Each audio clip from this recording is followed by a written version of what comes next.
Hello, নমস্কার সবাইকে। কেমন আছেন সবাই? I hope you all are doing well.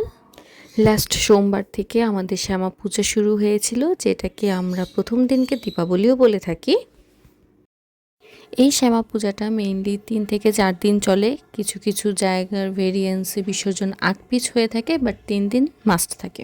So আজকের এই ব্লগটি থাকছে সেই শ্যামা পূজা নিয়ে। So let's get started. এই পুজোর প্রথম দিনকেই আমরা দীপাবলি বলে থাকি। সো ওই দিন আমরা বাসায় প্রদীপ জ্বালিয়ে এরপর একটু কালী পুজো দেখতে বের হয়েছিলাম। ওই দিন মেনলি তেমন কোনো পুজো আমেজ থাকে না, কারণ ওই দিন জাস্ট একটু পুজোই হয়, আর সেই পুজোটা বেশ ভালো রাত থেকে শুরু হয়ে থাকে, যার কারণে তেমন একটা জাঁকজমকপূর্ণভাবে দেখা যায় না। সো আমরা 2-3টে ঠাকুর দেখেই চলে গিয়েছিলাম একটা নতুন একটা জায়গা এক্সপ্লোর করার জন্য। এটা বন্দরেই ছিল। জায়গাটার নাম আমার এক্সাক্ট মনে নেই, সরি ফর দ্যাট। বাট জায়গাটা ছিল সুন্দর। কারেন্ট ছিল না বিধায় আরও বেশি লাইট ছিল না, না হলে একটু ছিমছাম ছিল। আচ্ছা, যাই হোক, সমস্যা নেই, দেখতে ভালো লাগছিলো। আমরা খাবার অর্ডার দিয়ে কিছু ছবি তুলছিলাম। এখানে সবাই মিলে একটু ছবি তুলে নিচ্ছিলাম। এরপর আমাদের খাবার চলে আসে কিছুক্ষণের মধ্যেই, বেশি একটা টাইম লাগায় নেই ওনারা। খাবারটা মোটামুটি অ্যাভারেজে ছিল, খুব বেশি ভালো বলা যায় না, খুব বেশি খারাপও বলা যায় না, মানে চলে, আমরা খেতে পারছিলাম। আর মেয়ে তার বাবার কাছে খাবে বলে আবদার করছিল, ওকে ওর বাবা খাইয়ে দিচ্ছিল। এখানে আমাদের খাওয়া দাওয়ার পর্ব শেষ। এরপর আমাদের চলে যাওয়ার পালা। আমরা যখন নিচে নামছিলাম তখন আমরা দেখলাম যে সেখানে কিছু বিড়াল মুরগি খাঁচার মধ্যে আটকানো। তো আমরা জিজ্ঞেস করলাম যে বিড়ালগুলোকে কেন রাখছে। ওনারা বললো যে এই বিড়ালটাও ওনাদের পালিত, কিন্তু রেস্টুরেন্টে যারা আসে তাদেরকে নাকি একটু ডিস্টার্ব করে, সেজন্য তারা আটকায় রাখছে, একটু পরেই ছেড়ে দেওয়া হবে। আচ্ছা, যাই হোক, খাওয়া দাওয়া শেষ করে বের হয়ে গেলাম সেই রেস্টুরেন্ট থেকে। দেন আমরা রাতের পরিবেশ উপভোগ করছিলাম রিকশায় চড়ে চড়ে। বন্দরের রাতের পরিবেশ খুবই ভালো। এরপর আমরা আরও 2-3টা ঠাকুর দেখে চলে গিয়েছিলাম বাসায়। সেদিনের মতো আমাদের কালী পুজো দেখা শেষ। এর পরদিন আমাদের প্ল্যান ছিল আমরা বড়দিদের সাথে বের হব। বড়দি, জিজু, ছোটো বোন প্লাস ওদের সবার সাথে আমরা বের হব। আর এর জন্য আমি রেডি হয়ে নিলাম এখানে। আর এখানে আমার মেয়েও রেডি হয়ে নিয়েছে। আমাদের বাসা থেকে বের হলেই একটা পুজো মণ্ডপ দেখা যায়, যেখানে কালী পূজা হচ্ছে। আমার মেয়ে বায়না করছিল সেখানে দেখার জন্য, কিন্তু ওর বাবা ওকে বুঝে দিল যে এখন না, পরে গিয়ে দেখো। আর এখানে সকল ভাই বোনদের একটা মিলন মেলা চলছে, অনেক দিন পর একে অপরকে দেখছে, সবার একটা মিলন মেলা চলছে। এরপর আমরা চলে গিয়েছিলাম ঠাকুর দেখার জন্য। কয়েকটা ঠাকুর দেখলাম। এখানে মুগ্ধ অনেকদিন পর আমাকে পাইছে, প্লাস ওর চিন্তা ভাবনা আমি যেন চলে না যাই, সেজন্য ও আমার সাথে সাথেই চলতেছে, আমার হাত ধরে ধরে ও পুজো দেখতেছে। যদি আমি চলে যাই, ভাবতে পারেন বাচ্চাটা কী পরিমাণ ভালোবাসে আমাকে।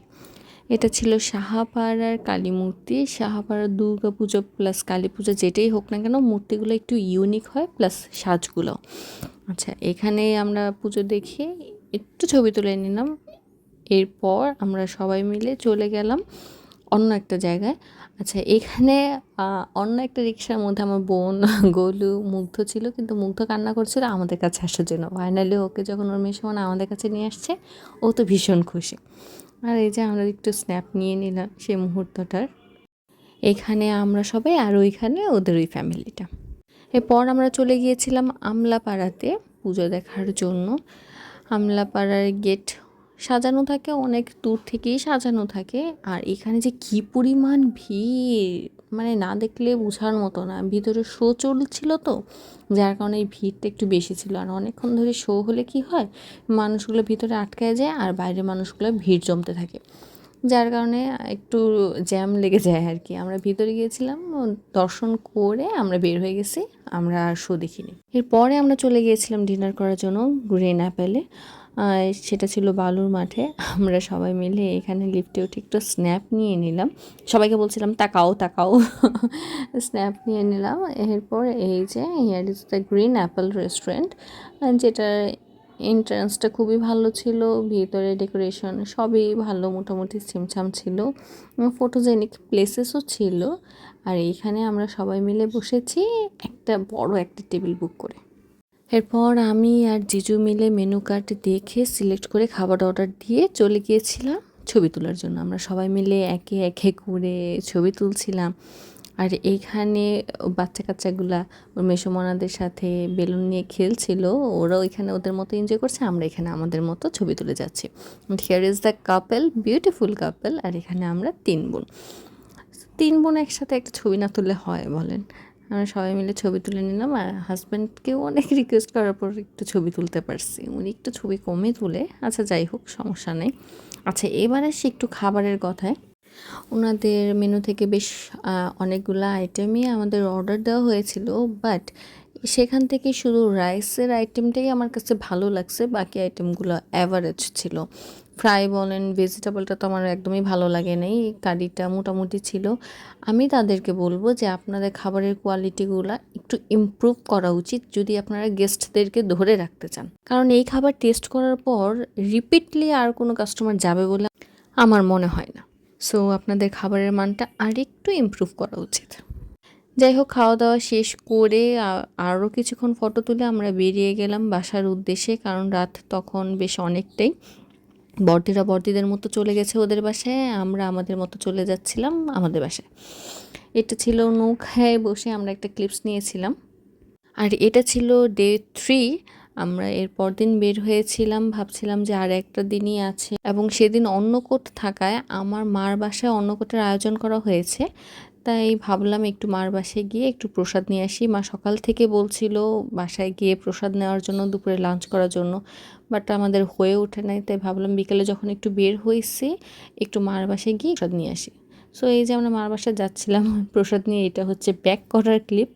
আমরা প্রসাদ নিয়ে বের হয়ে গেছি, অ্যান্ড এরপর আমরা চলে গিয়েছিলাম পালপাড়ায়। এরপর আমরা অনুকূল ঠাকুর ওখানে গিয়েছি। অনুকূল ঠাকুরের মন্দিরে যে শ্যামা মায়ের মূর্তিগুলো হয়েছে না, অস্থির, মানে লেভেল আপ মূর্তি বানাইছে, কিছুই বলার নাই, এত ভালো।